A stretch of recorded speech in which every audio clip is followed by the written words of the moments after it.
आई गुरु आई रौराया। दिल्ली में बीजे नगर वहाँ बराउर घरा।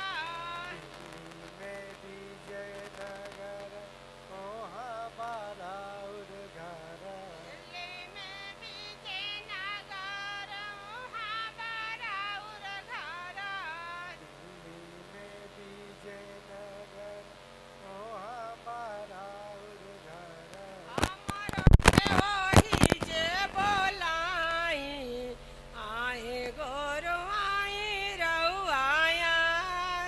हमरो के ओही जे बोलाई आई गुरु आई रौराया। हमरो के वही जे बोलाई आए गोरो आई रउआई। हमरो के ओही जे बोलाई बचाई आई गुरु आई रौराया। सुन ले कि गुरु रौरा बढ़ाई दानी हो। सुन ले कि गुरु रौरा बढ़ाई दानी हो। सुन ले कि गुरु रौरा बढ़ाई दानी हो। सुन ले कि गुरु रौरा बढ़ाई दानी हो। महिमाया पार बाड़े कैसे पहचानी हो। महिमाया पार बाड़ी कैसे पहचानी हो। महिमाया पार बाड़े कैसे पहचानी हो। महिमाया पार बाटे कैसे पहचानी हो। हमारो पता रसतानी खाई आए गुरु आई रउआई। हमरो पिता रसतनी खाई आई गुरु आई रौराया। दर्शन लाला नवा के करी सुमिरा नवा हो। दर्शन ललनवा के करी सुमिरनवा हो। दर्शन लाला नवा के करी सुमिरा नवा हो। दर्शन ललनवा के करी सुमिरनवा हो। सभावा में लाज बचाई आए गुरु आई रउआई। सभवा में लाज बचाई आई गुरु आई रौराया। प्रेम से बोलिए धन सावन धन सावन धन कृपाल धन कृपाल धन दर्शन धन दर्शन धन परम रजिंदर सिंह महाराज। धन परम संत राजेंद्र सिंह महाराज। धन धन मेरे सतगुरु। तेरा ही धन आश्रय धन सतगुरु। तेरा ही आश्रय। बहुत बहुत प्यारे गुरु की सैनवी संगत क्षमा याचना चाहूँगा, इस साल बहुत बड़ी भूल हुई है। प्यारे गुरु की सैनवी संगत संगत मैं बताते संगत करता है कि जिससे इंसान को नहीं होना चाहिए। मैं अधिकांश देखता हूँ सरकारी का कार्यक्रम होता है, उसमें माइक की व्यवस्था होती है, सारी व्यवस्था टाइट होता है, लेकिन जहाँ पर सच्चाई है जो हमें होना चाहिए वहाँ पर सारी व्यवस्था गड़बड़ हो जाती है। दर्शन सिंह जी महाराज और वक्त के शहंशाह जिंदा जावेद, चलता फिरता खुदा, सर्वशक्तिमान, रहबारे कैनात, पीर पैगंबर, विश्व धर्म संघ के अध्यक्ष, प्रभु पिता परमेश्वर स्वरूप, परम संत राजेंद्र सिंह जी महाराज जी के चरणों में मेरा कोट कोट प्रणाम है। और साथ ही साथ संगत जी आप सभी के चरणों में मेरा कोट कोट प्रणाम है।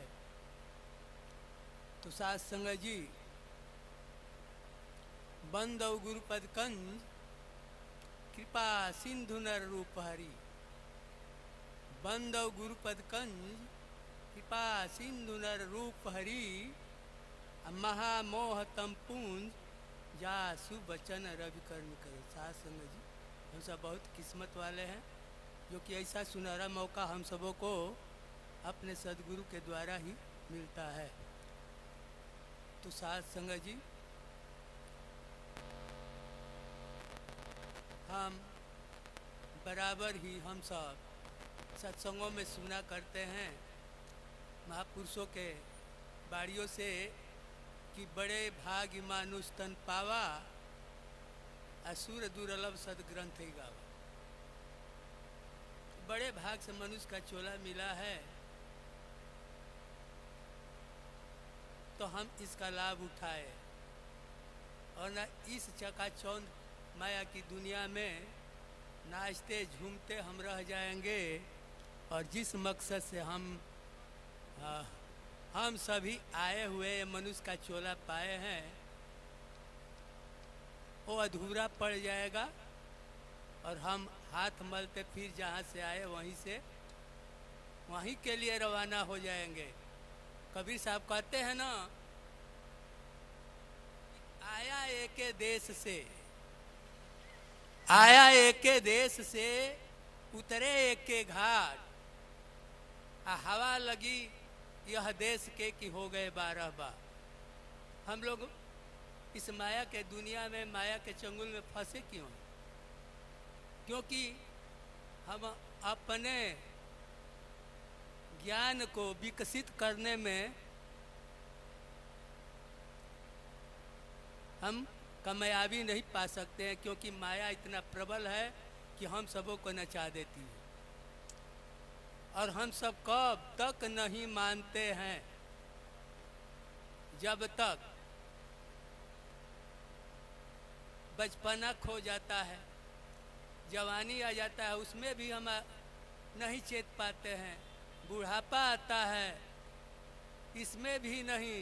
जब लास्ट समय आता है और सांसें, हमारा शरीर काम करने नहीं लगता है और हमारा ही परिवार के लोग बात सुनने से इनकार कर देते हैं, तब हमको याद आता है कि भाई यहाँ अपना कोई नहीं है। अगर है तो परमात्मा, जिस परमात्मा को हम सबों ने भुला दिया। तो कबीर साहब कहते हैं ना कि कह कबीर तब ही नर जागा। कब नर जागता है? कह कबीर तब ही नर जागा, जम के दंड जब मुंड पलागा। उस समय होश आता है जबकि शरीर हमारा काम नहीं कर सकता है, ना हम प्रभु का भजन सुमिरन कर सकते हैं। और आज हम जवान है तो मगरूर है, जो इच्छा आता है वही करने लगते हैं, नाचने लगते हैं, झूमने लगते हैं, इस दुनिया का काम बनाने में लगे रहते हैं। लेकिन परमात्मा का क्या काम है ये हम सबों को दिखाई नहीं देता है। कबीर साहब तो कहते हैं कि सुमिरन ऐसा कीजिए, सुमिरन ऐसा कीजिए जैसे कामी काम, एक पल बिसरे नहीं निस दिन आठों याद। हम लोग कितना परमात्मा के काम में हाजिर नाजिर रहते हैं, ये सब तो हम सबों के ऊपर है। हम सभी जानते हैं कि हम परमात्मा के काम कितना करते हैं और माया के दुनिया के काम कितना करते हैं। जबकि महापुरुषों ने कहा है कि 5 पहर धन दे गए। इस संसार में आए हैं तो हमारा काम क्या मिला है कि 5 पहर धन दे गया, 3 पहर गया सो। हम सभी मुक्ति चाहते हैं, परमात्मा का एक क्षण के लिए काम नहीं करते हैं। रात दिन मिला करके 8 पहर का होता है, जिसमें हम सब गवा देते हैं 5 पहर सोएकर, 3 पहर यानी धंधा समझ लिए, उसी के जगह हेर फेर हुआ। 5 पहर धंधा गया, काम में लगे, ज़्यादा काम करते हैं, थोड़ा सा समय बचाते हैं 3 पहर का तो सोने में, तो बचा कितना हमारे पास टाइम? नहीं बचा। वही कहते हैं कि 5 पहर धंधे गया, 3 पहर गया सो, 1 पहर बिनु, 1 पहर बिनु कैसे मुक्ति हो? भक्ति तो करेंगे नहीं।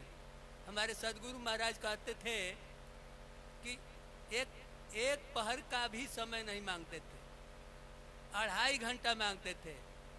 उसमें भी हम लोग नाकामी हुए तो बोले सब कुछ काट करके जाने दो बेटा, कम से कम 1 घंटा तो देना। लेकिन 1 घंटा भी देने में हम लोग असमर्थ रहे, तो उन्होंने सब कुछ काट करके मात्र आधा घंटा कर दिया कि कम से कम डेली तुम लोग आध घंटा हमारे लिए समय निकालो, तुम्हारा भी कुछ हक बनता है। लेकिन हम लोग उस हक को भी नहीं ध्यान देते हैं। तो कहते हैं ना कि साध संगत जी, ये मनुष्य का चोला मिला है तो हरि भजन करे के लिए, परमात्मा को पाने के लिए, तो हम तो परमात्मा को जानते नहीं। एक ने किसी व्यक्ति से पूछा कि परमात्मा कहाँ रहता है, क्या करता है और कैसे मिलेगा। उसने कहा कि भाई परमात्मा के भक्ति करोगे तो परमात्मा मिल जाएंगे। तो उसने कहा कि परमात्मा का भक्ति होता है क्या। तब उन्होंने, उस व्यक्ति ने बताया कि अरे कोई महापुरुष के शरण में चले जाओ, भक्ति करने का तरीका तो उनके पास है, वही बतलाते हैं, जैसा वो कहेंगे वैसा करना। तो वो बोलता है कि उस आदमी, वो आदमी वो क्या जाने, हमारे ही जैसे तो आदमी है, वो क्या बताएंगे। तू तो ये बता सकता है कि परमात्मा कहाँ सोता है। तो व्यक्ति ने सोचा कि ये कैसा लड़का है, कैसा आदमी है। वो बोलता है कि परमात्मा कहाँ सोता है। तो निर्गुण के माध्यम से उसने समझाता है कि सुतेला सजनवा, सुतेला सजनवा, सुतेला सा जानवा ए गोरी, सुतेला सा जानवा ए गोरी, जहाँ नदिया में गहिरे बनीर अगिनी के नहीं आए गोरी, जहाँ नदिया में गहिरे बनी रयगिनी के नहीं आए गोरी, सुतेला सुतेला सजनवा, सुतेला सजनवा, सुतेला सा जानवा ए गोरी, जहाँ नदिया में गहिरे बनी रयगिनी के नहीं आए गोरी, जहाँ नदिया में गहिरे बनी रयगिनी के नहीं आए गोरी। बिना पेड़ के फल टपकेला, बिना नीर के झरना, बिना पेड़ के फल टपकेला, बिना नीर के झरना, बिना पेड़ के फल टपकेला, बिना नीर के झरना, बिना पेड़ के फल टपकेला, बिना नीर के झरना, कस्तूरी मह मह महकेला, ना लौकेला हिरना, कस्तूरी मामा मकेला मिलाई तहरा, बरी से सवानवा,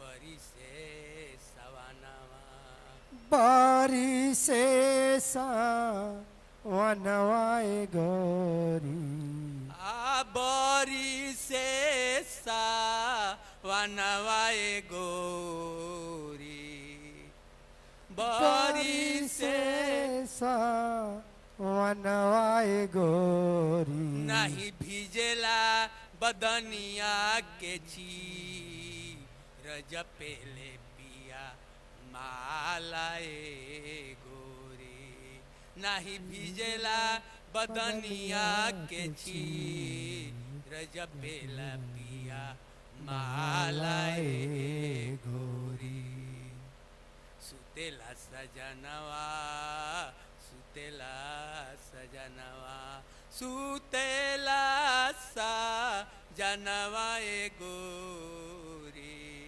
जहाँ नदिया में गहिरे बनी रयगिनी के नैया गोरी।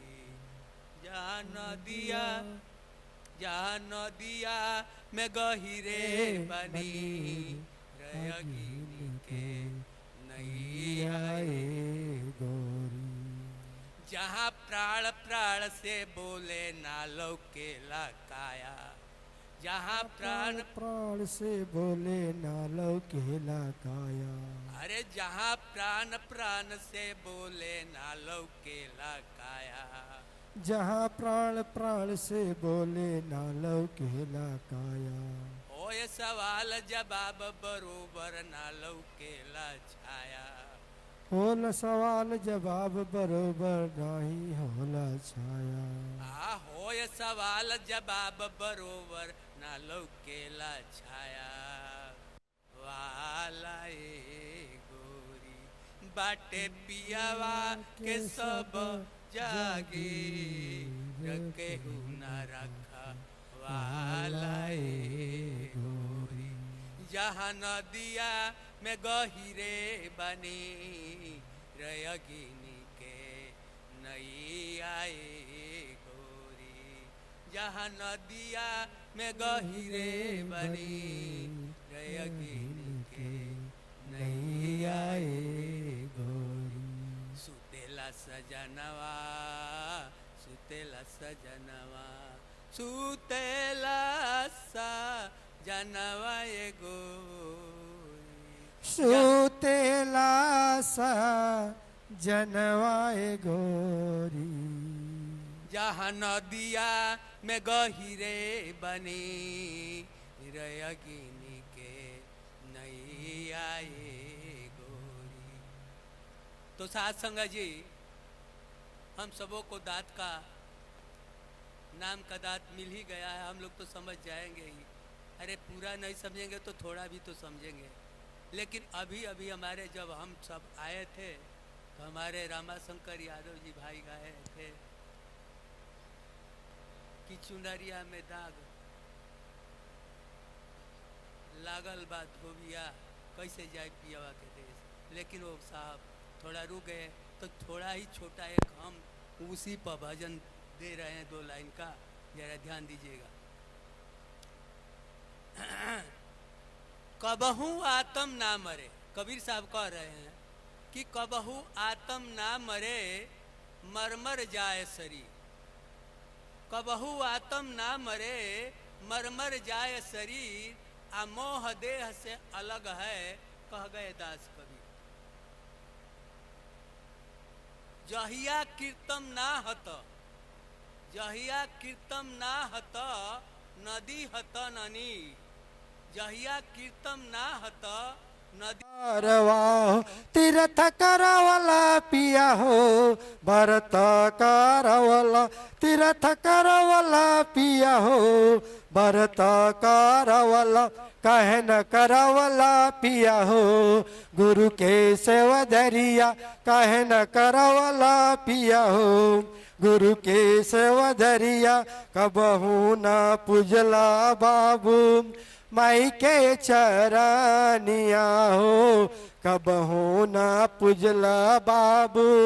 माई के चरनिया हो घूमि घूमि पूजला सैया। भूतवा भवानिया हो घूमि घूमि पूजला सैया। भूतवा भवानिया हो पीड़िया गवावला पिया हो। पचरा गवावला पीड़िया गवावला पिया हो। पचरा गवावला कहे न गवावला पिया हो। हरि के भजनिया कहे न गवावला पिया हो। हरि के भजनिया काशी घुमावला पिया हो। मथुरा घुमावला काशी घुमावला पिया हो। मथुरा घुमावला काहे न घुमावला पिया हो। गुरु के दुअरिया काहे न घुमावला पिया हो। गुरु के दुअरिया काहे न करावला पिया हो। गुरु के सेवधरिया काहे न करवला पिया हो गुरु के सेवा धरिया। धन धन सतगुरु, धन धन सतगुरु। पानी मनी तो कुछ होते रहेला। मान ली कि वार्षिकोत्सव में ऑल बन जा, नाराज मत हो कि सब है ऐसे कि जन्मोत्सव में आयल बन जा, तनी देर भी हुई, तनी त्रुटि भी हुई तो के क्षमा कल जा सकेला। ऐसा बा कि हर वक्त जन बा एक साल पर बड़ा ही हमने के खुश नसीब बानी जा कि दूर दराज से आज इस कोलकाला की धरती पर बलिया, देवरिया, लार और बड़ी ही दूर दूर से संगत आई है आज वार्षिकोत्सव में। आज का अवसर बड़ा ही निराला है, आज का अवसर बड़ा ही निराला है। आज यहाँ नूर बरसने वाला है। बड़ी ही खुशी की बात है कि हम सब भाई बहन आज यहाँ इकट्ठे हुए हैं। आइए गुरु के चरणों में प्यारे से भजन की शुरुआत। कहते हैं छोड़ देते हैं भोजन जिसमें एक बाल होता है, छोड़ देते हैं भोजन जिसमें एक बाल होता है, फिर क्यों खाते हैं अंडा जिसमें एक माँ का लाल होता है, एक माँ का लाल होता है। हिंदू भाई कहते हैं कण कण में खुदा है और मुसलमान भाई कहते हैं जर्रे जर्रे में खुदा है। एक हफ्ते की बात है, अभी 9 दिन भइल। ऐसे कि बाबा पर कहो तो कुछ ना बुरा मानो, मान लीजिए केहू बुरा ना मान जाए, वहां पे ऐसे कहे नहीं कि बुरा ना मानो, कौन बात नहीं है। तो भाई जी कारण किया जी बड़ा कष्ट के बात बा। हम कहनी क्यों का जी आ तो 9 दिन व्रत रहे के बाद हम कहनी के में कौन कष्ट बात बटे, आ तो वो सब व्यवस्था ना मिल पाई, मैंने खाए वाला ना मिली मिनट बात। हम कहने कि भाई खाली 9 दिन का है और दिन खाली 9 दिन दुर्गा जी माता रही और उसके बाद से मुर्गा फिर शुरू हो जाए। तो उन्होंने कहा कि भाई ये क्या कहा तारा झूठे, यही सब बा। हमनी के माता जी जोन बानी हमेशा रहनी बराबर रहनी और बड़े ही भाग्य है कि हम सबको मनुष्य तन मिला है। और ये मनुष्य तन मिलने के बाद भी हम सबों को बड़े ही खुशनसीब है कि उस सतपुरुष से पूर्ण नाम की दात मिली है। हमने क्या कहाँ खोजने जा, मंदिर गनी जा, मस्जिद, गुरुद्वारा, हर जगह गनी जा, लेकिन मिलन कब रो सब गुनगुनाई। आज वार्षिकोत्सव कहना है अरे जौने राम के खोजत रहने धरती आसमनवा हो समनवे पवनी ना, जौने राम के खोजत रहने धरती आसमनवा हो समनवे पवनी ना, जब से ऐने गुरु सरनवा हो समनवे पवनी ना, जब से ऐने गुरु सरनवा हो समनवे पवनी ना। मंदिर मस्जिद खोजनी खोजनी गुरुद्वारा, मंदिर मस्जिद खोजनी खोजनी गुरुद्वारा, गंगा जमुना खोजनी जा जा के किनारा, गंगा जमुना खोजनी जा जा के किनारा, खोजी खोजी हारी गईनी लागे ना धियनवा हो समनवे पवनी ना, खोजी खोजी हारी गईनी लागे ना धियनवा हो समनवे पवनी ना, जब से ऐनी गुरु सरनवा हो समनवे पवनी ना, जब से ऐनी गुरु सरनवा हो समनवे पवनी ना। राम रमण कर सब ही के तन में, लीला करेले प्रभु हर क्षण क्षण में, राम रमण कर सब ही के तन में, लीला करेले प्रभु हर क्षण क्षण में, संत राजिंदर दिहले नाम के खजनवा हो समनवे पवनी नाम, संत राजिंदर दिहले नाम के खजनवा हो समनवे पवनी ना, जब से ऐनी गुरु सरनवा हो समनवे पवनी ना, जब से ऐनी गुरु सरनवा हो समनवे पवनी ना जब से आईने गुरु सरनवा हो समनवे पवनी ना। जी के चरण कमलों में कोट कोट प्रणाम करता हूं और यहाँ पे उपस्थित गुरु के दुलारी प्यारी नवाजी साथ संगत जी आपके चरण कमलों में कोटि कोटि नमन करता हूं और प्रणाम करता हूं। बड़ी हर्ष है कि हम सब आज कोल कला में हम सब आए। जो 2 अप्रैल का इनका कार्यक्रम होता है वार्षिक उत्सव, ये हमारे बड़े महाराज जी सावन सिंह महाराज जी का ये एक बरखी भंडारा भी है। तो बड़ी हर्ष है कि हम सभी अपने मालिक की याद में आए और बहुत सारा भाइयों का भजन सुने। मालिक हम सभी पर आशीर्वाद बनाए रखे। हुजूर 1.25 लाख नाम दान लोगों को बख्शिश किया था, नाम दान दिया था। बड़े महाराज जी जब लास्ट समय 90 वर्ष की आयु में उन्होंने जब चोला छोड़ने वाले थे तो उस समय उनके पास परम संत कृपाल सिंह महाराज जी थे। परम संत कृपाल सिंह महाराज जी से पूछे कि हे कृपाल, तुम बताओ यह सूरज क्या जालंधर में दिखेगा?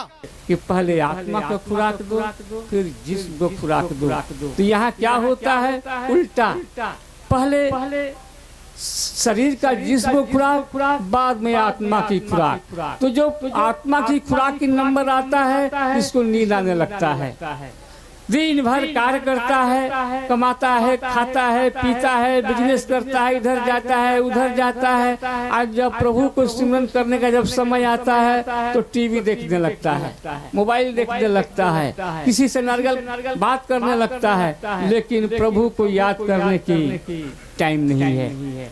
यही सबसे बड़ा दुख का कारण है। तो कहते हैं कि नाम का सुमरन निष्काम भाव और विश्वास के साथ किया जाए, इसका फल अधिक है। सिमरन से करने से उसमें कोई हमारी चाह न हो, कोई इच्छा न हो, क्योंकि हर पिता अपने बच्चे का दुख सुख का अनुभव करता है, क्योंकि उसका अंश है। कब उसका कपड़ा फट गया, कब उसको फीस चाहिए, कब उसको भोजन चाहिए, कब उसकी दवा चाहिए, उसको सब पता है। ठीक उसी तरह से हमारा पिता, परम पिता परमेश्वर जो सतगुरु है, उनको हर चीज मालूम है कि हमें क्या चाहिए, क्या नहीं चाहिए, क्या जरूरत है, क्या जरूरत नहीं है। वे हमें वही चीज देता है जो हमारे लिए बेटर है। वो चीज नहीं देता जो कि हमें प्रभु से दूर ले जाए। आप कोई अनर्गल काम करना शुरू कर दें, वो लोग गणिका जैसी सब निकल गए नाम के सुमरन से। तो हम आप तो तुच्छ प्राणी हैं, हम लोग क्यों नहीं निकल सकते? बशर्ते हमें विश्वास उस पर नहीं होता। एक बार की बात है कि एक मल्लाह जो है पार कर रहा था हर इंसान को, इस पार से उस पार, उस पार से इस पार।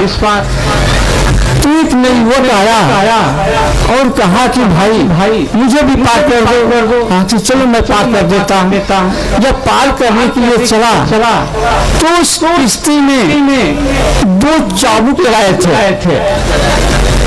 तो कहा कि भाई ये क्या है? कि चाबुक है, पतवार, इसी को जब हम चलाते हैं तो इस पार से उस पार चले जाते हैं। तो कहा कि भाई इस पर लिखा है कुछ। क्या लिखा है भाई? तो इस पर लिखा है एक चाबुक पर, पतवार पर विश्वास, एक पर क्या लिखा है? मेहनत। तो कहा कि भाई ये क्या है? कहा कि आप चला कर खुद देख लो। तो जब एक चाबुक को चलाता था उस विश्वास को नाव जो है गोलाई में घूमते थे। कहा कि भाई इसको छोड़ दो, इसको से चलाओ इस पतवार को। जब उसको चलाने लगा तो फिर इस गोलाई में घूमने लगी। एकदम मेहनत करते फिर भी घूम रही है। अच्छा दोनों चलाओ। जब दोनों हाथ से चलाने लगा तो पार हो गई। ठीक वही बात यहाँ लागू होती है हम सब पर कि प्रभु पर विश्वास है लेकिन हम मेहनत करना नहीं चाहते, हम भजन करना नहीं चाहते। गुरु कहते हैं, सतगुरु कहते हैं, धन कृपाल कहते हैं, लेकिन उनके लिए नाम के सुनने के लिए हम पीछे रह जाते हैं। इसलिए हमें मेहनत की जरूरत है और विश्वास की भी जरूरत है। जब तक विश्वास नहीं होगा, जब तक हम मेहनत नहीं करेंगे, तब तक हम प्रभु से दूर रहेंगे। तो कहते हैं कि करोड़ों पूजा नाम के सुमरन के बराबरी नहीं कर सकता। कितना ही जप करें, तप करें, व्रत करें, उपवास करें, चारों धाम करें, फिर भी नाम के सुमरन के बराबरी हम नहीं कर सकते। क्योंकि नाम का सुमरन का ध्येय है परमात्मा का दर्शन, इसीलिए वो बना ही है। नाम का सुमरन का ध्येय है परमात्मा का दर्शन। तो दर्शन कब होगा? जब हमें पूर्णता विश्वास होगा। उनके विश्वास कर हम मेहनत करेंगे, उनके आदेश को पालन करेंगे, भजन करेंगे, तब जो है हमारा जो आंतरिक जो ऊर्जा है, जो हमारी मन भटक रहा था, वो अपने घर में पिंड से अन्न में, अन्न से ब्रह्मांड में, ब्रह्मांड से सचखंड में, वो अपने देश को जब चली जाएगी वहाँ शांति ही शांति है। वहाँ किसी प्रकार का लड़ाई नहीं, किसी प्रकार का झगड़ा नहीं, किसी प्रकार का दुख नहीं, किसी प्रकार का कष्ट नहीं। इसलिए जो भाई बहन सिमरन करते हैं वो अपने आप पर दया करते हैं। जो लोग सिमरन नहीं करते वो अपनी गर्दन पर छोड़े स्वयं चलाते हैं। कोई और नहीं चलाता, कोई और दुख नहीं देता, स्वयं हम उसका भागीदार हैं। इसलिए पलटू साहब ने कहा कि पलटू नर्तन पाई के आएगा किस काम, उस मुख में पीड़ा पड़े जो भजे न हरि का नाम। जो प्रभु का भजन नहीं करता उसके मुख में कीड़े के समान है। यहाँ तक सहजो भाई ने कहा कि सहजो भज हरि नाम को, सहजो जगत से में अपना तो कोई नहीं, ये संगी न अपने दे। जब अपना ये संगी दे नहीं है तो हम इसके लिए जी रहे हैं। एक हमारा घर का बच्चा तबीयत खराब हो जाता है तो हम परेशान हो जाते हैं, इतना दौड़ते हैं फिरते हैं, डॉक्टर के पास जाते हैं, उनसे मिलते हैं, क्या नहीं करते। लेकिन परमात्मा के लिए थोड़ा भी अंदर कष्ट पैदा नहीं होता, दर्द पैदा नहीं होता। यही सबसे बड़ा दुख का कारण है। इसलिए मेरे प्यारे भाई और बहनों कहते हैं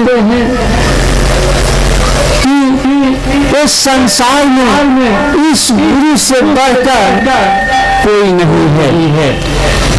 तो हम अपने आप को समय निकालें और प्रभु का भजन सुमन करें। यही हमारा सार है, यही हमारी दुनिया है।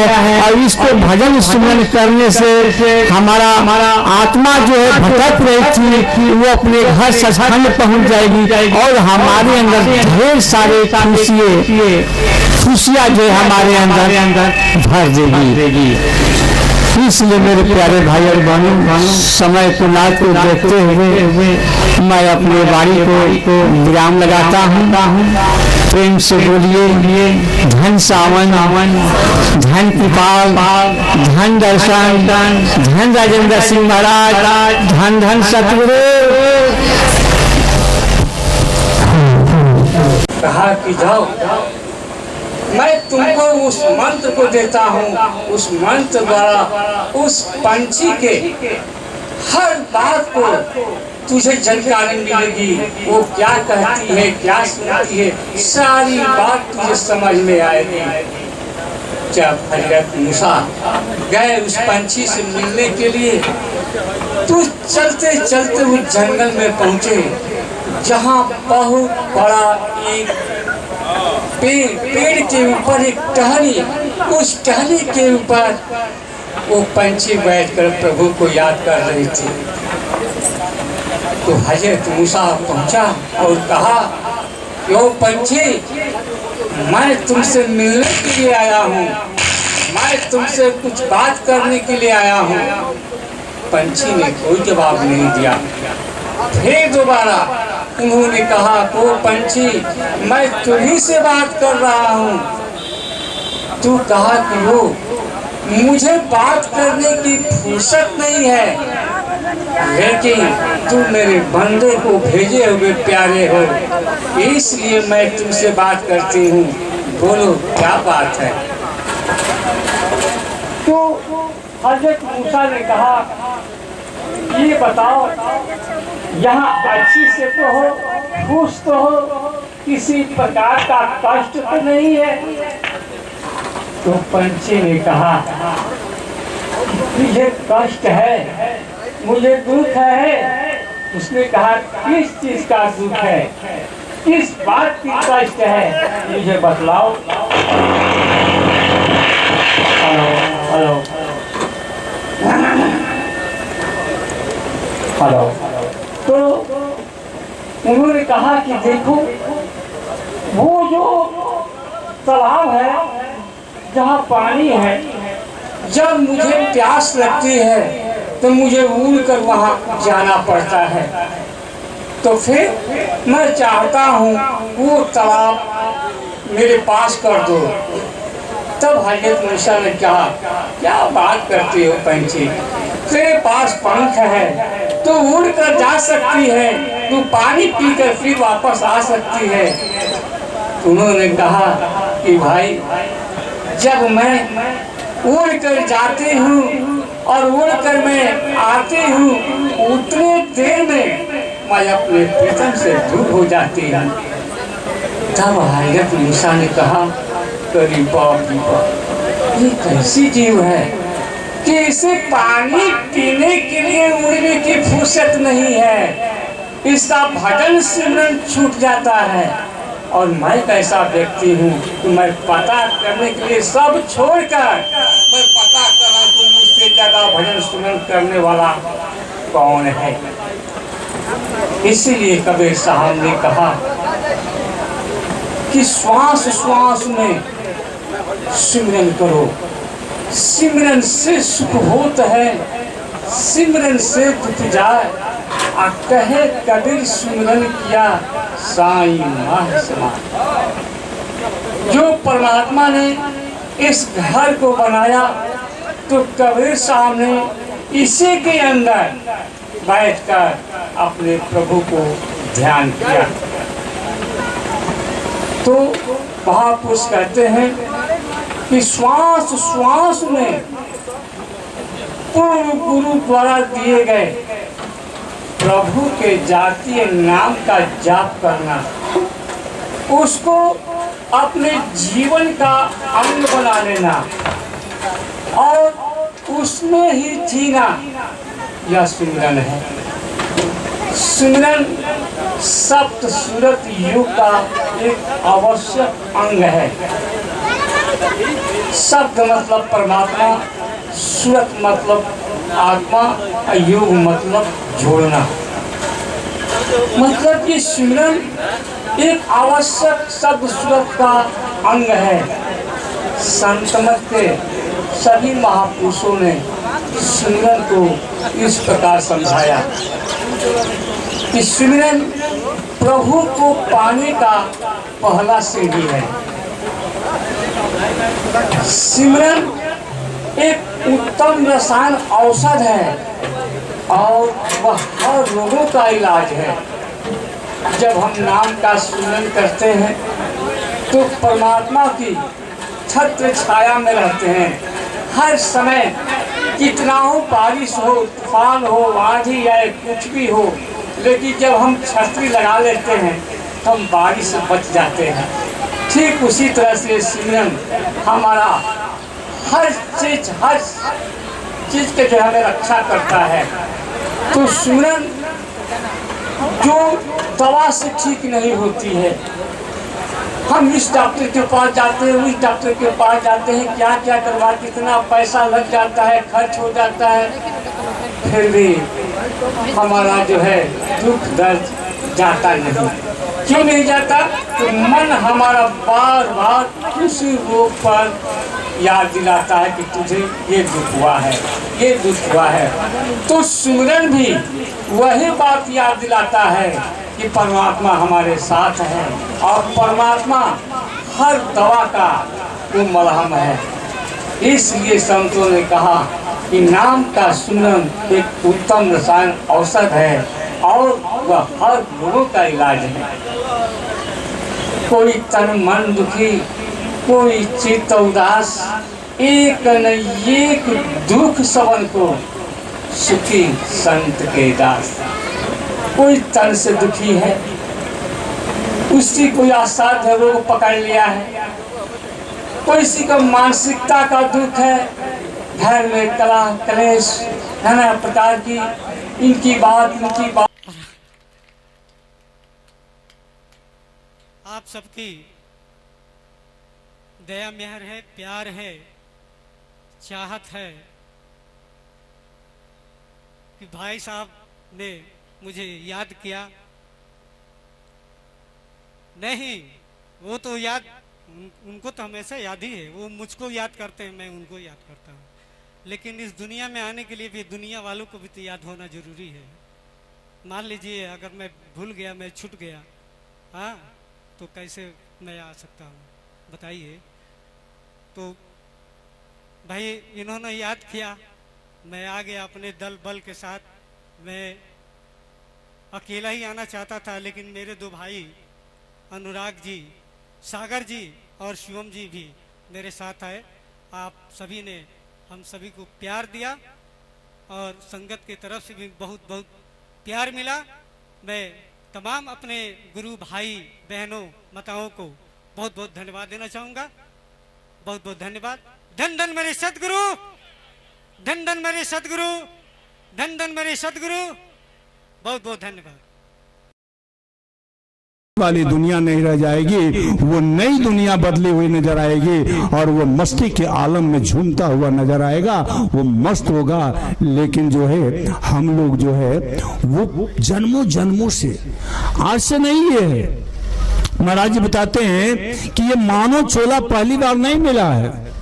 ये मानव चोला न जाने कितने बार हम लोग मानव चोले में आ चुके हैं, और जो आज हम मानव चोले में आ करके कर रहे हैं वही जो है पिछले जन्मों में भी किए थे, वही बीज बोया हुआ है, आज वो फल दे रहा है। फिर हम मानव चोले में आ करके उस फल को काट रहे हैं। यही तो बात है। किसी ने पूछा हजूर से, मौजूदा सरकार संत हरिंदर सिंह जी महाराज से, कि हजूर हमें ये बात समझ में एक नहीं आती है, जरा आप हमें बता दीजिए। उन्होंने कहा क्या? कहा ये प्रारब्ध क्या होता है? उन्होंने जो है दो शब्द में बताया कि प्रारब्ध जो होता है वो पिछले जन्मों के जो बीज बोए गए हैं, कर्म रूपी बीज जो बोया गया है वो आज फल दे रहा है, उसको काटना ही प्रारब्ध है। तो सतगुरु की आवश्यकता क्या है? सतगुरु का महानता इतना सारी दुनिया में सतगुरु की महानता दी गई है। तो सतगुरु की महानता क्या है भाई? किस लिए सतगुरु को हम याद करते हैं? किस लिए सतगुरु के पीछे जो है जो भागने वाली रूहें हैं वो भागती हैं? सभी नहीं, कुछ रूहें हैं जो सतगुरु की तरफ भागती हैं, संतमत की तरफ भागती हैं, मोक्ष के द्वार पर जाने का कोशिश करती हैं। तो उसका जो है रीजन है, उसका क्या रीजन है? तो एक महाराज जी बता रहे थे एक बार कि कोई गया उनके पास, तो कहा कि हजूर मैं बड़ा परेशान हो गया हूँ। कहा कि अच्छा परेशान हो गए हो? कहा कि हाँ महाराज जी। कहा जब तुम पहली बार हमारे पास आया था, जब तू पहली बार हमारे पास आया था, उस समय तेरी कर्म रूपी नाव जो थी, कर्मों से बोझी हुई नाव डगमगा रही थी। वो नाव अब डूबी कि कब डूबी तुम्हें इस बात का पता नहीं था, लेकिन ये बात जरूर तुझे पता था कि मैं दुनिया का सबसे बड़ा अगर कोई पापी है, कोई अभागा है तो मैं हूं। मुझे कष्ट ही कष्ट मेरे जीवन में मिला है। और वो सदगुरु ने क्या कर दिया, जब तू सदगुरु के पास गया तो जब सतगुरु को उसमें नाम रूपी बीज डालना था तो तेरी नाव को, कर्म रूपी नाव को पलट करके खाली कर दिया। कितनी बड़ी बरकत जो है सदगुरु हमें देता है। जो जन्मों जन्मों का कर्म था, जिसको हम संचित कर्म कहते हैं, वो जन्मों जन्मों के कर्म रूपी नाव जो भरी हुई, जो डगमगा रही थी। बहुत से लोग तो ऐसे भी मिलते हैं, पेपर में देखने को मिलता है, सुनने को मिलता है कि वो अपने कर्मों को बर्दाश्त नहीं कर पाते हैं तो वो आत्महत्या कर लेते हैं। और साधारण सा आदमी नहीं, बड़े बड़े लोगों को देखने को मिला है। कोई IAS है, कोई PCS है, कोई DM, कोई कुछ है, कोई कुछ है। उसको क्या कमी है भाई? हम अपने बच्चे को IAS बनाने के लिए जो है इतना रुपया खर्च करते हैं, डॉक्टर बनाने के लिए इतना रुपया खर्च करते हैं, लेकिन वो डॉक्टर बन करके जो है उस मंजिल को पा करके भी जो है वो आत्महत्या क्यों कर लेता है? तो वो आत्महत्या इसलिए कर लेता है कि वो अपने कर्मों से जो है वो बोझिल नाव उसकी डगमगा रही है। वो अपने जीवन से दुखी हो चुका है, अपने जीवन से जो है वो कष्ट से गुजरते हुए अपने आप को, अपने जीवन को जीना नहीं चाहता है, इसलिए वो आत्महत्या कर लेता है। हम लोग कितने सौभाग्यशाली हैं कि हमें वो नाम मिला, और वो नाम पाने के बाद भी हमारा जो है वो संचित कर्म रूपी जो नाव में बोझी हुई थी, उसको खाली करके सदगुरु ने उसमें नाम रूपी बीज को डाल करके कहा कि जाओ, अब कोई ऐसा कर्म मत करना जिससे कि ये नाव तुम्हारी फिर डूबने लगे और फिर तुम भगे भगे हमारे पास आओगे। इसमें जो है ऐसे कर्म करो, भजन अभ्यास करके जो है इस नाव में जो है उस नाम की कमाई रूपी नाव में भर दो, ताकि ये नाव कभी भी जो है डूबने वाली ना हो। ये नाव जो है हंसते हुए, मतलाते हुए वो जो है इस भवसागर से पार उतर जाए, इस भवसागर से पार चली जाए। लेकिन हम लोग क्या करते हैं? हम लोग जो है आए दिन हर श्वासों में गुनाह करते हैं, हर श्वासों में जो है गलती करते हैं। उन गलतियों का जो है प्रायश्चित में करना पड़ता है। जब हम सदगुरु के पास जाते हैं दुखी होकर के, तो क्या करते हैं? प्रैक्टिकल अनुभव करिएगा आप लोग। वो दुखी होकर के जब जाते हैं तो क्या करते हैं? वो सतगुरु अपने नजरों से नजरों तक जाम पिला करके हमारे उस कर्म रूपी नाव को कुछ हल्का कर देते हैं, कर्म रूपी नाव को कुछ हल्का कर देते हैं। और जब हल्का कर देते हैं तो हमारे अंदर कुछ मस्ती आती है, कुछ आनंद आता है। और जब हम प्रयास करते हैं मेडिटेशन करने के लिए, मेडिटेशन पे बैठते हैं तो पहले से अच्छा हमारा मेडिटेशन जो है बनने लगता है। इसीलिए जो है हमें सदगुरु का दर्शन करने के लिए, दीदार करने के लिए जाना चाहिए कि जो हमारे कर्म बने हुए हैं उस कर्म के बोझ को कुछ हल्का सदगुरु कर दे, ताकि हम मेडिटेशन कर सकें, हम साधना कर सकें, हम उस रूहानी मंडल में उड़ान कर सकें। लेकिन हम लोग क्या करते हैं? जब जाते हैं और आते हैं तो फिर वही कर्म करना शुरू कर देते हैं। थोड़ी सी मेडिटेशन, थोड़ी सी साधना तो करो। एक बात और भी ख्याल आप लोग करेंगे और विचार करेंगे उस पर। हम लोगों ने सुना है, महापुरुषों की वाणी सुना है और तमाम जो है वाणियां सुना है। मैंने भी बार बार बार बार कहा है कि जिसको नाम की दात मिल जाती है वो मानो चोले से नीचे नहीं जाता है। लेकिन क्या मानो चोले के नीचे जो है वो मालोमाल बन करके आएगा? वो खजाना लेकर के आएगा, रूहानियत की दौलत लेकर आएगा? अरे जैसा कर्म करोगे वैसा फल पाओगे। जो कर्म करोगे, जो तुम उस नाम की कमाई करोगे, उस नाम की कमाई जो है वो दौलत 10 गुना बढ़ते हुए जो है आने वाले चोले में जो है तुझे मिलेगा। और उस समय जब तुम मेडिटेशन पे बैठोगे, तुम्हारा अंदर जो है वो रूहानियत जो है, रूहानियत की नशा चढ़ने लगेगी। जिस समय हम दुनियादारी का कर्म करते हुए हम बुराई करते हुए जब चोला छोड़ते हैं तो क्या होगा, उसी कर्मों के आधार पर ही हमारा जीवन अगला मिलेगा। क्या जरूरी है कि जिस तरीके से हम स्वस्थ हैं, हमारे हाथ पांव सही है, आंखें सही है, सारी इंद्रियां दुरुस्त है, हो सकता है उस समय जो है किसी को जो है अपाहिज कर दे, हो सकता है किसी के हाथ ही ना हो सकता है किसी के नेत्र ना हो, वो कर्मों के आधार पर ही तो देना पड़ेगा। अगर जो इससे भी यकीन न आता हो तो आइए हजूर बाबा सावन सिंह जी महाराज का एक वाकया। हजूर बाबा सावन सिंह महाराज का जो है एक शिष्य जो था वो मांस खाता था, और जब वहां गया दीक्षा लेने के लिए, उसने कहा कि जो है ठीक है, वो उसकी दीक्षा लेने के बाद भी वो मांस खाने लगा और मांस से उसकी मांस की भूख की तृप्ति नहीं हो रही थी। तो हजूर बाबा सावन सिंह महाराज ने उसको कहा कि जाओ तुम शेर की जोनी में, तुम अपनी भूख को मिटा लो, उसके बाद से तुझे फिर हम वापस जो है मानव चोले में ले लेंगे। जैसे वो जो है उन्होंने कहा, और वैसे वो जो है वो शेर की जोनी में चला गया। और शेर की जोनी में जाने के बाद जिस जंगल में वो रहा करता था, वो जंगल में इतना आतंक मचा दिया था कि वहां पे जो है मिलिट्री की फोर्स लगानी पड़ी, उस रोड को, उस रास्ते को जाम कर देना पड़ा, बंद कर देना पड़ा। हजूर पूर्ण कृपाल सिंह जी महाराज जो है कृपाल बाग में जो है वह सत्संग कर रहे थे, और सत्संग करने के बाद जब उन्होंने जो है ख्याल आया कि हमारे हजूर के जो है दिया हुआ दीक्षा, हमारे हजूर का चताया हुआ वो जीव आज उसका समय पूरा हो गया है, आज वो रो रहा है, वो तड़प रहा है, उसको हमें जो है मानव चोले में लेना चाहिए। उसने महाराज जी उतरे और कहे कि ड्राइवर गाड़ी लाओ और चलो फलाने तक चलना है। उसने कहा कि हजूर आप कहां जा रहे हैं, आप समझते हैं, सुने हैं कि नहीं सुने हैं, वहां एक चीता एक शेर है, वो आदमखोर हो गया है, वहां रास्ते को बंद कर दिया गया है। उन्होंने कहा कि जब मैं जितना कह रहा हूं उतना करो, गाड़ी निकालो और चलो।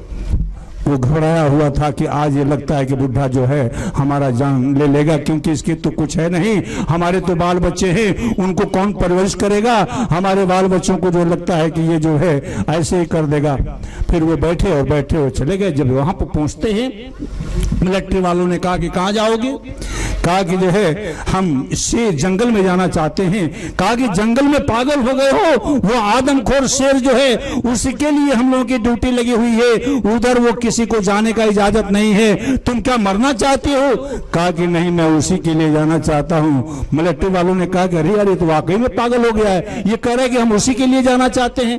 कहा कि तुम नहीं मानोगे, कहा कि मानने का सवाल नहीं है, हम उसको लेने के लिए देखो ना, ये फिर कह रहे लेने के लिए जा रहे हैं। तो संतों की वाणी जो है समझ में नहीं आती है जब तक कि जो है वो अध्यात्म से जो है रूहानी मंडल में मेडिटेशन करके कुछ अनुभव न प्राप्त हो, तब तक लोगों को समझ में आने वाली नहीं है। उन्होंने कहा कि ठीक है, अगर तुम नहीं मानोगे तो यहां साइन कर दो और लिख दो कि इसके पूर्ण जिम्मेदार हम हैं, अगर किसी प्रकार का कोई घटना होता है तो इसके जिम्मेदार हम हैं। उन्होंने कहा लाओ तुम्हारा रजिस्टर कहां है, लिख देता हूं। उन्होंने लिखा और लिखने के बाद जैसे उसके पास गया, कहा कि देखो ड्राइवर, जहां शेर तुझे दिखाई देगा वहीं पे गाड़ी को रोक देना।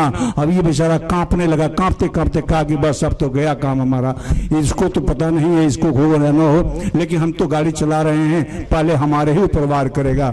जैसे जो है वो गाड़ी लेकर के वहां पहुंचता है, उन्होंने कहा कि गाड़ी को रोक दो यहीं पे। गाड़ी जब रोका, वो शेर बेचारा चीख चीख करके रो रहा था, तड़प रहा था वो। और जैसे ही हजूर पहुंचते हैं, उनके चारों तरफ से जो है वो घूम करके जो है उनके कदमों पे जो है अपने सर को टेक देता है, और उसके आंखों से आंसू इतना बहता है, इतना निकलता है कि उनके पैर धुल जाता है।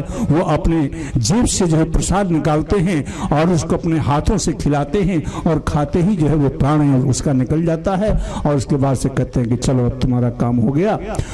ठीक कर्म के ही आधार पे हमें सब कुछ मिलना है। हम मेडिटेशन करेंगे, उसका 10 गुना जो है हमें जो है आने वाले जीवन में आने वाले चोला में हमें उसका फल मिलेगा। हम नहीं करेंगे, जो कर्म करेंगे उस कर्म का जो है हमें प्रायश्चित तो करना पड़ेगा। इसलिए मैं हजूर से प्रार्थना करता हूँ और हजूर की संगत से प्रार्थना करता हूँ कि मेडिटेशन नहीं छूटना चाहिए। ये मेडिटेशन, सत्संग, सुमिरन और गुरु दर्शन, सेवा, ये नहीं छूटना चाहिए। आइए कह रहे हैं रिंदों की नजर में मैं खाना काबे के बराबर नजर आता है और मुर्शिद की गली का एक फेरा 100 हज के बराबर नजर आता है। हम लोग देखे होंगे ये रिंदों माने होता है शराब पीने वाले होता है, और मैखाना जो होता है जहां पे शराब पिलाई जाती है, और जो पिलाता है उसको साकी कहते हैं, जो पिलाता है उसको साकी कहते हैं।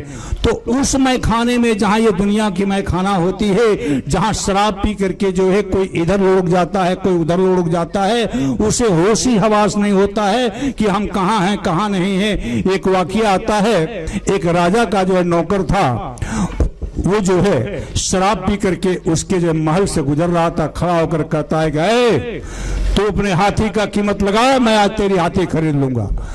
किसी ने कहा कि हजूर देख रहे हैं क्या कह रहा है, ये आपकी हाथी खरीद रहा है। कहा कि जाने दो, इस समय वो हाथी पे खुद है, सुबह जब होगा ना तो उसको बुलाना, देखना वो क्या कहता है। तो कहा कि नहीं महाराज, ये बार बार ऐसे से बात कर रहा है, ये कोई बात है। कहा अरे यार जाने दो ना, वो हाथी पे खुद चढ़ा हुआ है, सुबह उतर जाएगा हाथी पर से। जब सुबह हुआ तो राजा ने कहा कि उसको बुलाओ। कहा कि क्यों भाई, हाथी का कीमत लगाओ ना, हाथी ले जाओगे। कहा हजूर कैसा हाथी। कहा अरे रात तो तू हाथी खरीद रहा था। कहा बे वो तो चला गया, वो हम थोड़ी ना है, वो जो था हाथिया खरीद रहा था वो चला गया।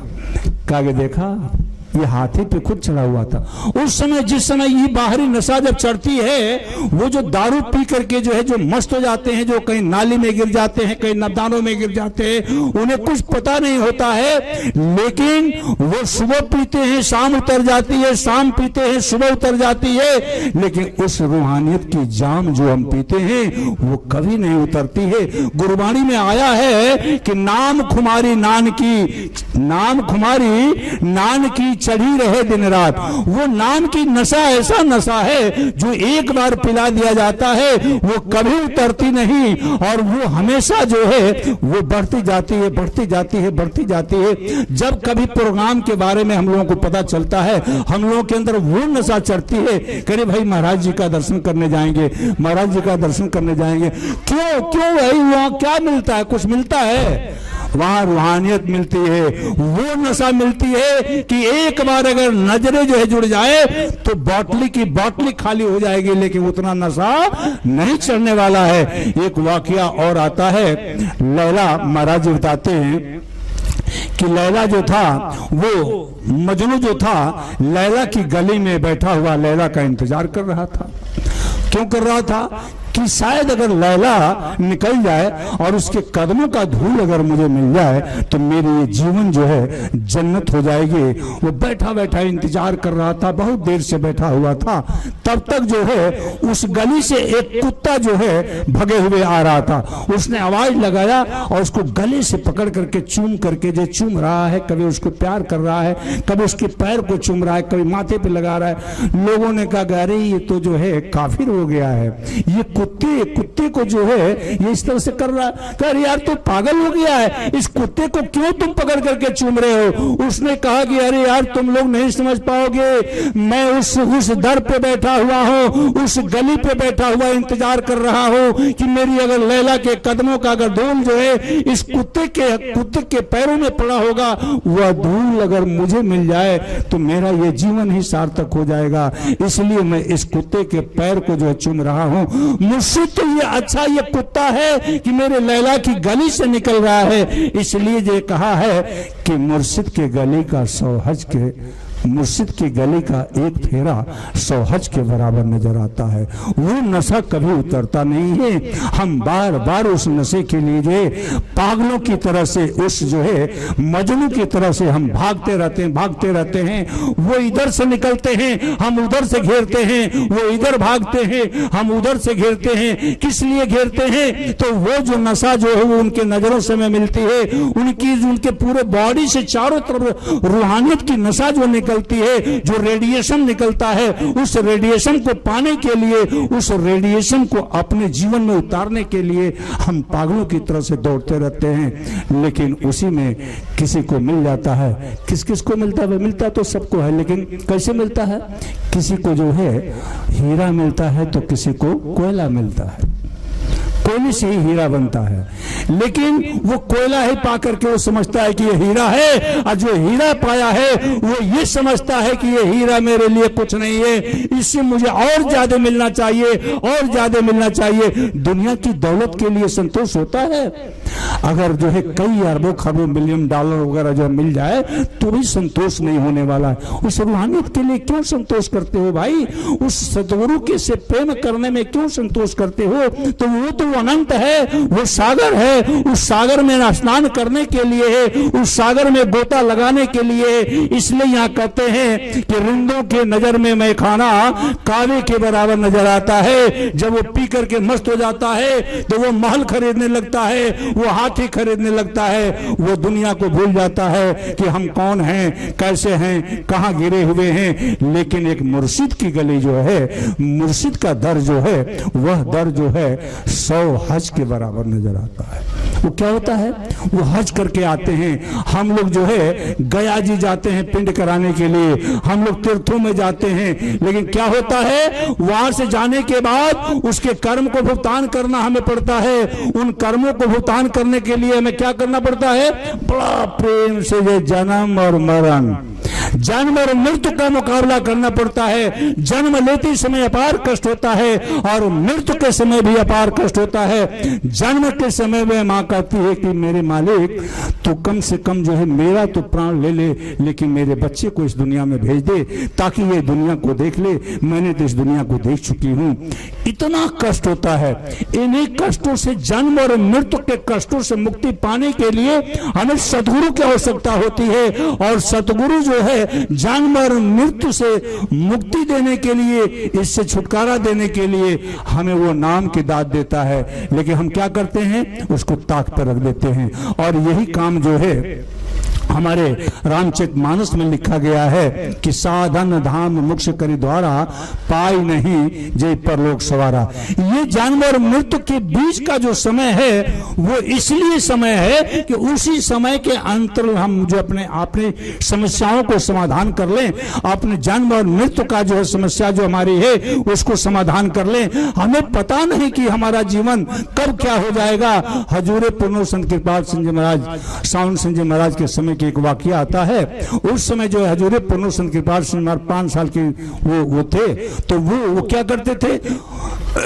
वो सुबह जाकर के जो है वो चारों तरफ से झाड़ू लगा करके दरी उरी बिछा करके आगे वो बैठ जा करते थे। एक दिन हजूर सावन सिंह जी महाराज के अंदर मौज आई। उन्होंने संगत को समझाने के लिए उन्होंने कहा कि अरे भाई बालक, तू इतना छोटा सा बालक है, तुझे खेलने कूदने का समय है और तू सुबह आकर के झाड़ू लगा करके ये दरी उरी बिछा करके जो आगे बैठ जाता है। कहा कि हजूर जिस समय वो आप याद कीजिए, जिस समय आपने कहा कि इस जीवन का कुछ भरोसा नहीं है। आज सांसें हैं, कल सांसें रहेगी कि नहीं रहेगी। आज हम स्वस्थ हैं, कल हमारी आंखें साथ देगी कि नहीं देगी। आज हम ठीक हैं, क्या ये हाथ मेरा साथ देगा कि नहीं देगा? ये पांव साथ देगा कि नहीं देगा? क्या हम लोग जानते हैं हमारे ही परिवार में किसी को लकवा मार देता है, किसी को कुछ हो जाता है? क्या हम जानते हैं कि किसी का होने वाला है? क्या हम जानते हैं कि हमारा कल क्या होने वाला है? हम कुछ नहीं जानते हैं। इसलिए हम एक बात जानते हैं कि उनके बताए हुए रास्तों पे चल करके उसका भजन सुमरन का हम उसका लाभ उठा ले। क्यों? क्योंकि वो समय चंद समय मिला हुआ है। और यही बात स्वामी जी महाराज जगह कर रहे हैं। वो भी क्या कर रहे हैं? करें मिले नरे दे तुमको, मिले नरे दे तुमको, बनाओ काज कुछ अपना, पचो मती आए इस जग में, जानियो रहने का सपना, जानियो रैन का सपना करें कि यहाँ संसार में आकर के तुम भूल चुके हो, तुम समझते हो कि सही मायने में यही असली दुनिया है, लेकिन जब उस रूहानी मंडल में जो है वो रूह उड़ान करती है तो देखती है कि इस दुनिया से जो है अनंत जो है उसका कोई जो है सीमा नहीं है। अनंत जो है इसके अंदर जो है वो दुनिया है। वो कौन सी दुनिया है? वो रूहानियत की दुनिया है, वो मस्ती की दुनिया है, वो परम आनंद की दुनिया है। उस परम आनंद का अंश का एक आत्मा है जो परम आनंद में जाकर के विलीन होना चाहता है, परम आनंद की प्राप्ति करना चाहता है। लेकिन हम लोग क्या करते हैं? हम सदगुरु के बताए हुए रास्ते पे नहीं चलते। हम कैसे चलते, क्या करते हैं? तो स्वामी जी महाराज ने कहा है, मन के कहे करो मत कोई, सतगुरु कहे करो सब कोई। जो सदगुरु कहता है उसको करें। आगे कह रहे हैं कि ये किसने कह दिया कि आखिर छुप छुपा के पियो, ये मैं है मैं, औरों को पिला के पियो। कह रहे हैं मैं माने होता है शराब, लेकिन वो शराब कौन सी शराब है? यहाँ पे वो उस भट्टी की शराब की बात नहीं होती है। यहाँ जो उस शराब की बात होती है जो रूहानियत की जाम है, जो नजरों से नजरों तक पिलाई जाती है और नजरों से नजरों तक जो है वो इस दिल के अंदर उतरता है। और दिल के ही अंदर नहीं उतरता है, पूरे रोम रोम में उतर जाता है। पूरे रोम रोम में जो है वो नाम की नशा, उस रूहानियत की नशा हमारे अंदर छा जाती है। उसकी बात करते हैं कि जब तुम्हारे अंदर जो है उस रूहानियत की नशा आने लगती है तो क्या उसको छुपा सकते हो? उसको रोक सकते हो? वो रुकने वाली नहीं है। वो तो अनंत जो है तुमसे उस रूहानियत की नशा के लिए तुम्हारे पीछे लोग भागते हैं। उसको, उस जान को पीना चाहते हैं, उस मस्ती को लेना चाहते हैं, तुम्हारे साथ करना चाहते हैं, तुम्हारी सोबत करना चाहते हैं, तुझसे मिलना चाहते हैं। वो कौन सा नशा है? तो रूहानियत की नशा है। उस बात को यहाँ कह रहे हैं कि ये किसने कह दिया कि आखिर छुप छुपा के पियो, ये मैं है मैं, औरों को पिला करके पियो। एक वाकया और देख लीजिए। गुलाब का फूल तो आप लोगों ने देखा होगा ना? क्या गुलाब का फूल जो खुशबू देने के लिए घर घर जाता है? गुलाब का फूल कभी खुशबू देने के लिए नहीं जाता है। वो गुलाब के फूल से खुशबू लेने के लिए भौरा जो है न जाने कहां से वो मंडराते हुए आता है और उस पे बैठ करके उस खुशबू को लेता है। हमको भी जरूरत होती है उस खुशबू का आनंद लेने का, तो उस कांटों भरी जो है टहनियों में हाथ डालते हैं, चारों तरफ से कांट छुपता है, फिर वे उस फूल को तोड़ते हैं और उस खुशबू को लेते हैं। ठीक उसी प्रकार से जो है प्यारी संगत, आप सबके अंदर वो खुशबू भरा हुआ है। उस खुशबू को केवल विकसित करना है। वो मेडिटेशन के माध्यम से विकसित होगा, सतगुरु के बताए हुए रास्तों पर चल करके विकसित होगा।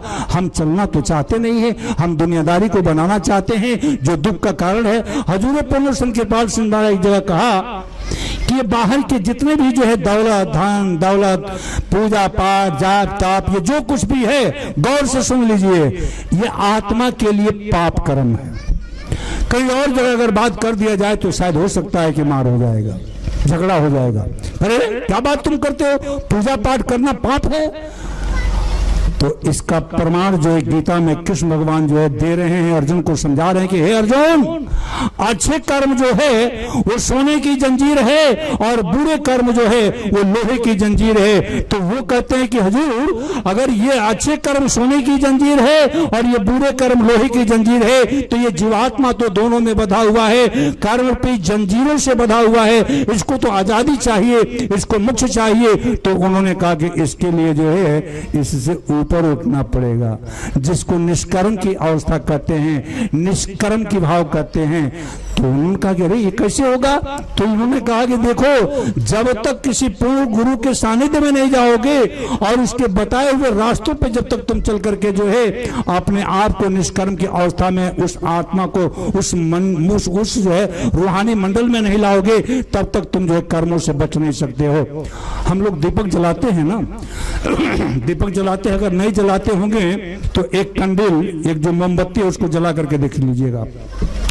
जब उस मोमबत्ती को जलाते हैं, दीप को जलाते हैं, तो क्या होता है, उसमें से कार्बन निकलता है और वो कार्बन जहां भी लगता है वो काला कर देता है। खूब बढ़िया सुंदर अगर कोई चीज हो और उसके ऊपर रख दिया जाए तो उसको बदरंग कर देगा, काला कर देगा। उस काले चीज को कोई देखना पसंद करता है? नहीं करता है, वो काला हो जाता है। ठीक उसी प्रकार से जो मन का जो तरंग चल रहा है, मन का जो विचार उठ रहा है, मन के अंदर से जो तरंग उठ रहा है, वही जो है विचारों रूपी जो है कर्म बन रहा है और वही आत्मा के ऊपर कर्मों का पर्दा पड़ता जा रहा है। इसलिए ये बताते हैं मौजूदा सरकार संत राजेंद्र सिंह महाराज बताते हैं कि 3 चीज जो है 3 दुख के कारण है। वो क्या है? सुमिरन, ध्यान और प्रेम। सुमिरन, ध्यान और प्रेम। प्रेम जो है परमात्मा है और प्रेम परमात्मा के अंश होने के नाते आत्मा प्रेम है। तो प्रेम कैसे दुख के कारण हो सकता है भाई? तो प्रेम ही दुख का कारण है। वो सुमिरन जो है, जो मन के द्वारा जो सुमिरन हो रहा है, सुमिरन का मतलब होता है किसी को याद करना, किसी वस्तु को याद करना। तो जब हम सुमिरन करते हैं तो हमें किसी का याद आता है, और जब किसी का याद आता है तो हमारा ध्यान उधर जाता है। धीरे धीरे धीरे धीरे उधर ध्यान जाते जाते क्या होता है? उस समय प्रेम हो जाता है, और जब वो प्रेम हो जाता है तो वो दुख का कारण हो जाता है। हमारे बच्चे हैं, हमारे माँ बाप हैं, भाई बहन है, गांव नगर है, रिश्तेदार है, कोई ना कोई तो है। जब वो चोला छोड़ता है तो हमें दुख होता है। क्यों? क्योंकि वो हमारे करीब रहा है, बार बार करीब रहा है, हम उससे मिलते जुलते हैं, उसे प्रेम करते हैं, और जब इस दुनिया से जाने लगता है तो हमें अपार कष्ट होता है कि हमारे रिश्तेदार चोला छोड़ दिए, हमारा बेटा चोला छोड़ दिया, तो हमारा ये हो गया। ये दुख का कारण है।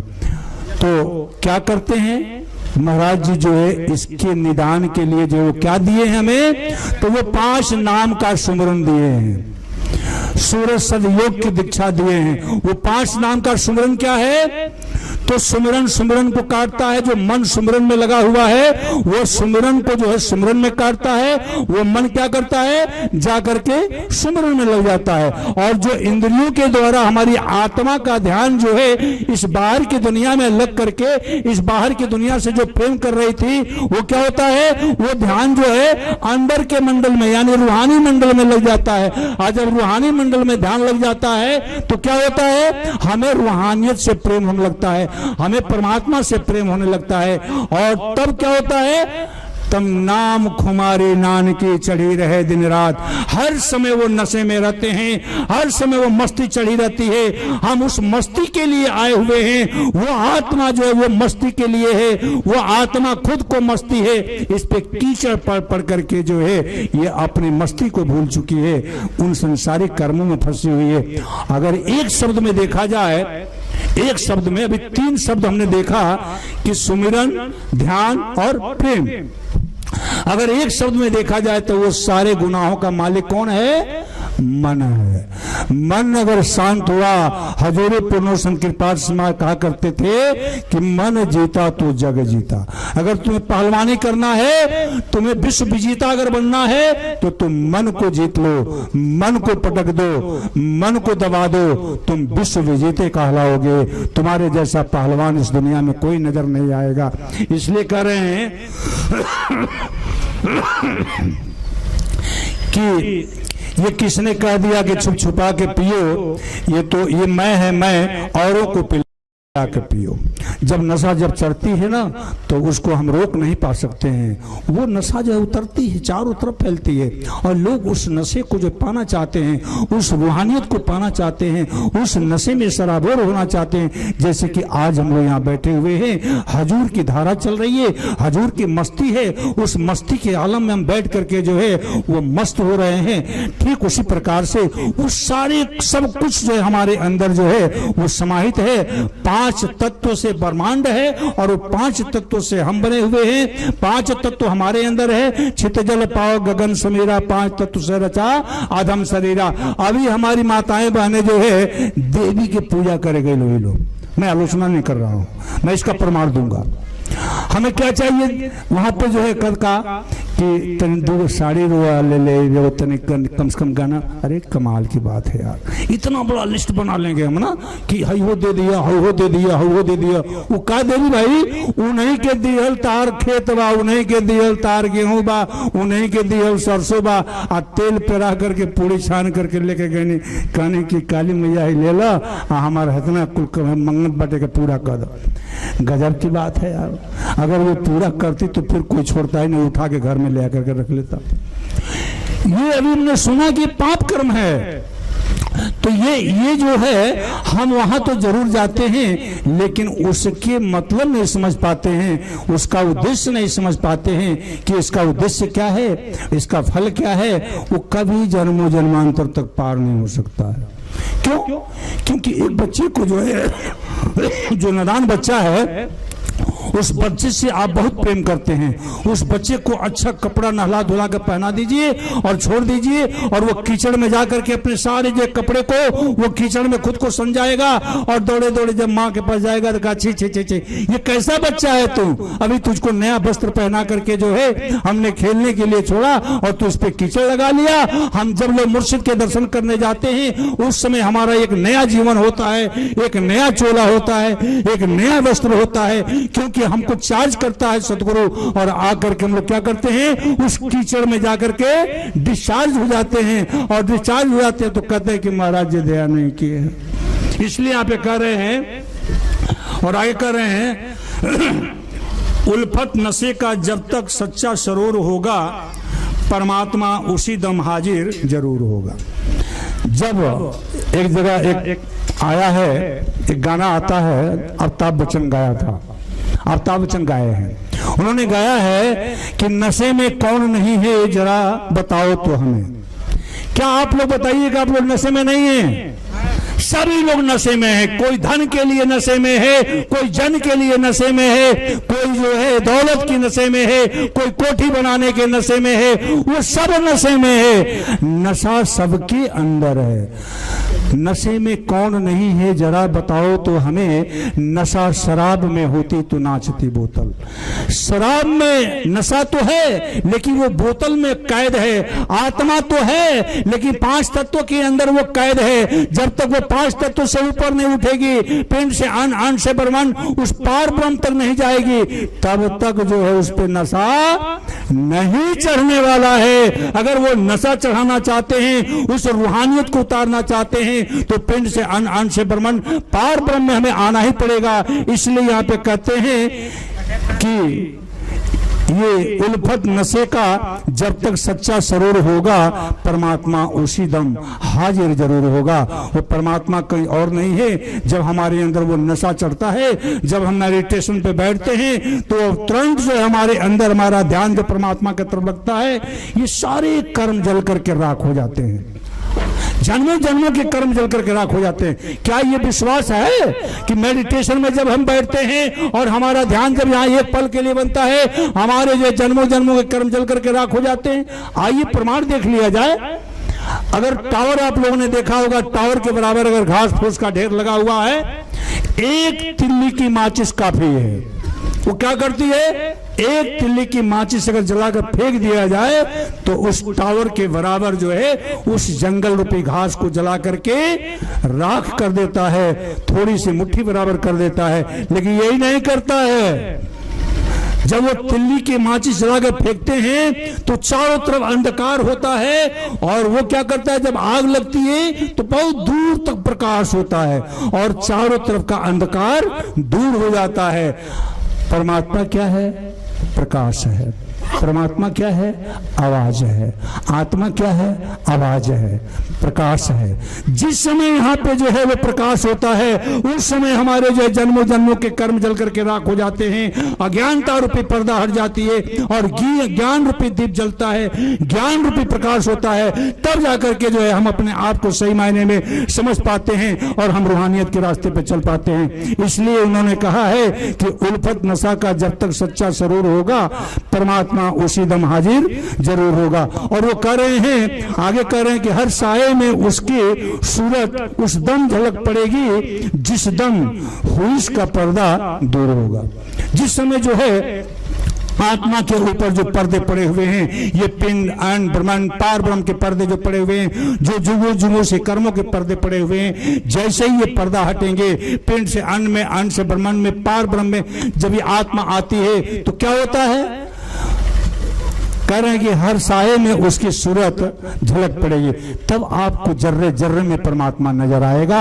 हर जर्रे जर्रे से आपको प्रेम हो जाएगा, चींटी पेड़ पौधे से प्रेम हो जाएगा। क्यों? क्योंकि आपके ऊपर से जो है वो आत्मा का परमात्मा, आत्मा का पर्दा जो है कर्मों का हट चुका है, और वो आत्मा ही जो परमात्मा स्वरूप हो चुकी है, इसलिए उसको सबसे प्रेम नजर आएगा और वो सबसे प्रेम करेगा, किसी से वो नफरत नहीं कर सकता है। उसको पता है कि 2 दिन की जीवन है, न जाने कब ये जीवन समाप्त हो जाएगा। क्यों हम दूसरों से बैर करते हैं, हम क्यों दूसरों से नफरत करते हैं? ये प्रेम करने के लिए जीवन मिला हुआ है, नफरत करने के लिए नहीं मिला हुआ है, और हम उस नफरत से प्रेम की तरफ बढ़ जाते हैं। इसलिए आगे के लास्ट कड़ी में कह रहे हैं कि हर साये में उसकी सूरत उस दम झलक पड़ेगी, और आए कह रहे हैं कि लग जाएगी अगर जो उसकी कदमों का ठोकर, लग जाएगी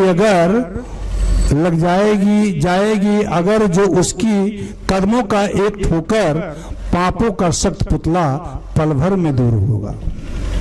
तो ये कह रहे हैं कि हजूर के नजरें अगर एक बार पड़ जाए और उनकी नजरों से वो खिंचान रूहानियत की तरफ अगर हो जाती है, और हम उस रूहानियत की तरफ हमारी आत्मा अगर बढ़ती है, तो क्या होगा? हमारे वो सारे पाप कट जाते हैं, पाप जल जाते हैं।